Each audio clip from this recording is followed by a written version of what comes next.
Alors, Kylian, Kenny et moi, on va vous présenter le logement senior. Vas-y. Donc pour la problématique, on a dû créer 15 logements pour seniors, pardon, qui devaient constituer 8 T3 et 7 T2. Donc comme on voit ici, les T2 seront composés d'une cuisine, un séjour, salle de bain, avec WC dedans, chambre principale. Et le T3, 2 chambres, une salle de bain avec WC séparé, séjour et cuisine. Donc on a dû créer ces logements seniors pour favoriser les liens sociaux entre les les personnes âgées et les jeunes dans la ville de Chartres.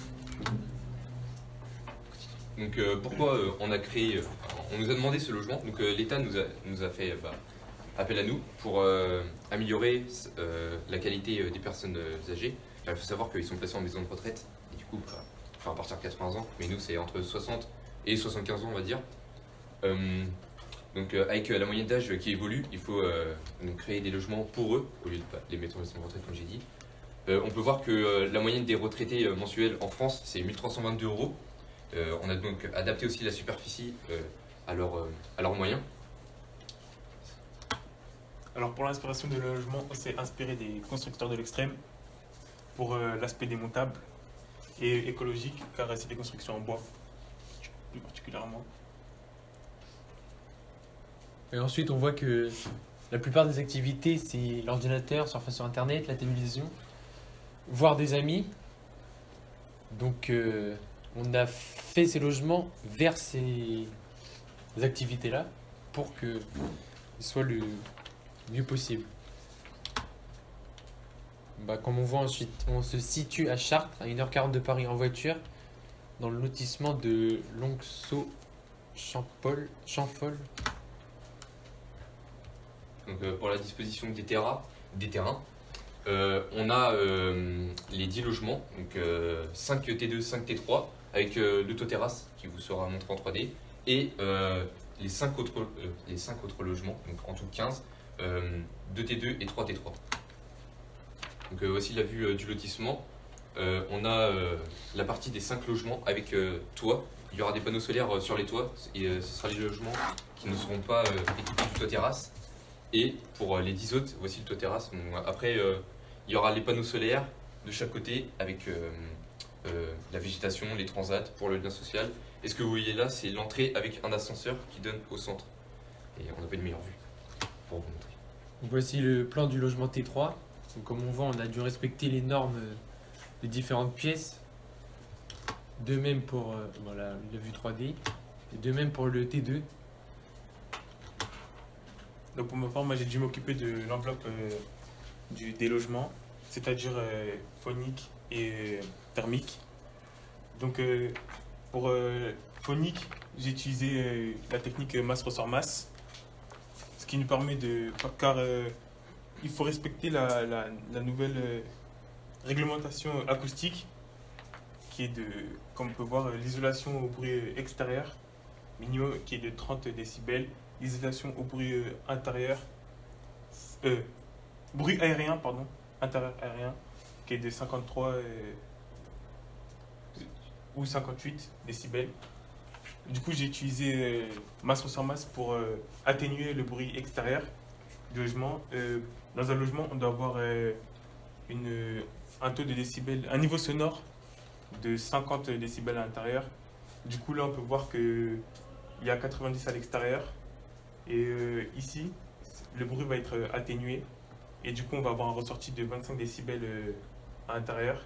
Donc on a une différence de 65 décibels, ce qui est très, très bien.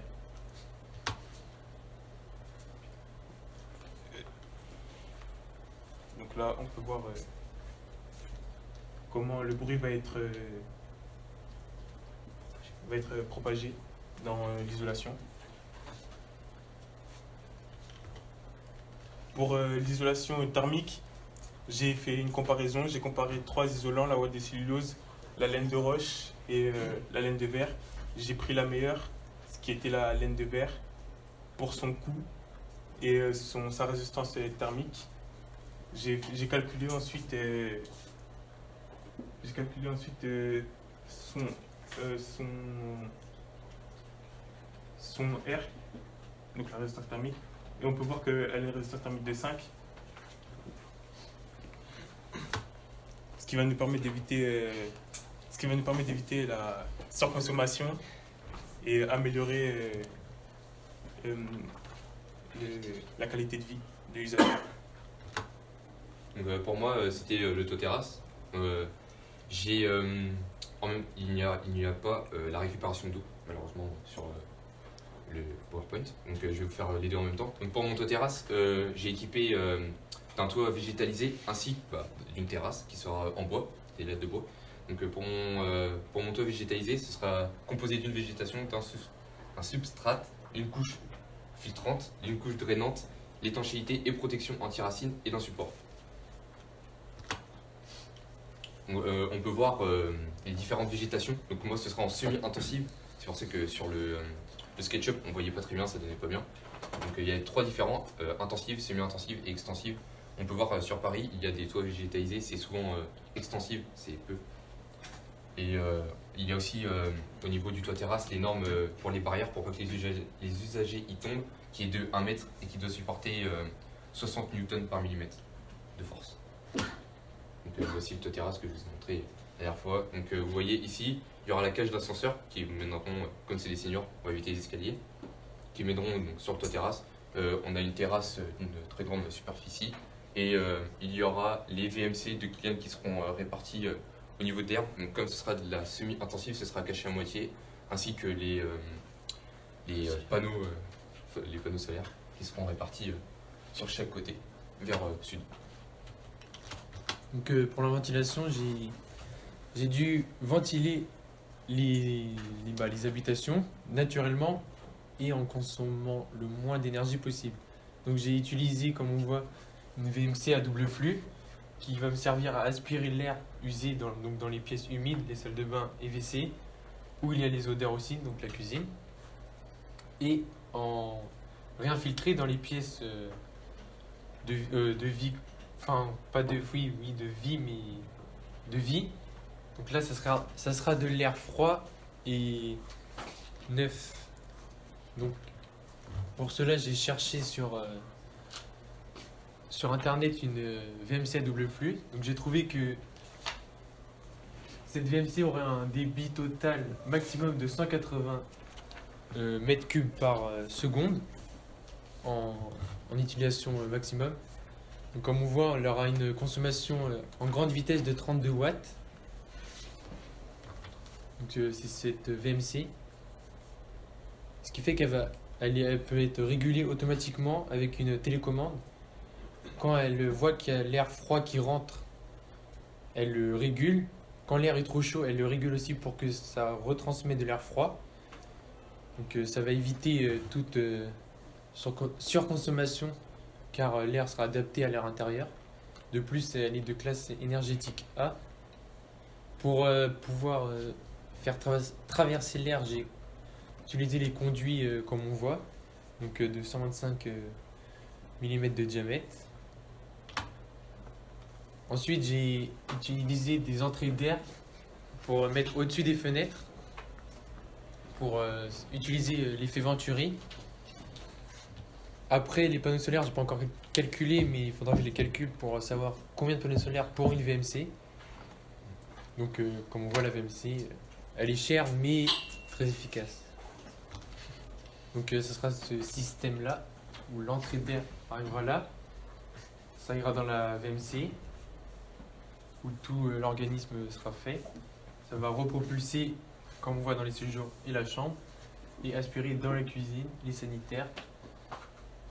Et l'air usé sera aussi